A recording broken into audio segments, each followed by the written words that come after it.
মানব সম্পদ উন্নয়নের যে ধারণাটি সেখানে আমরা সেটি দেব এবং ক্রমান্বয়ে আমরা কারিগরি শিক্ষাকে গুরুত্ব দেব। কারণ বাংলাদেশে এই অবাল মানব সম্পদকে, এই অবারিত মানব সম্পদকে আমরা কর্ম সক্ষম জাতি হিসেবে পরিণত করার জন্য আমরা কাজ করে যাচ্ছি। এরপরে সেকেন্ডারিতে এবং টার্সিয়ারি এডুকেশনেও আমরা সেখানে কারিগরি শিক্ষাকে সবচেয়ে বেশি গুরুত্ব দিচ্ছি।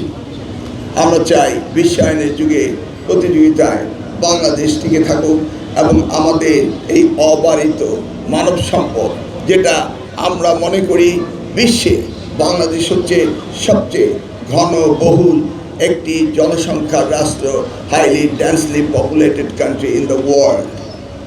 আমরা দেখছি উন্নত বিশ্বে তাদের মোর পিপল আর ডাইং, লোক বেশি মারা যাচ্ছে এবং কম লোক জন্মগ্রহণ করছে, জনসংখ্যা ক্রমান্বয়ে কমে যাচ্ছে।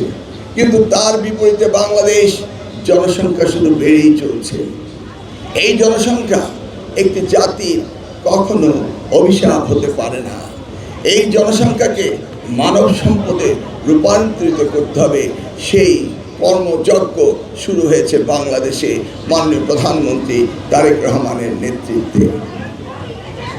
আমরা শিক্ষায় বাজেট এবছর সর্বাধিক পেয়েছি। মাননীয় প্রধানমন্ত্রী বলেছিলেন যে তিনি জিডিপির 5% পর্যন্ত বাজেট উন্নীত করা হবে। আমরা দেখেছি বিগত দিনগুলোতে জিডিপির 1.69% দেওয়া হতো, সেটি ছিল 87,000 কোটি টাকা। এবার তিনি এটাকে উন্নীত করে 2% করেছেন এবং শিক্ষা মন্ত্রণালয় পেয়েছে 1,36,000 কোটি টাকা।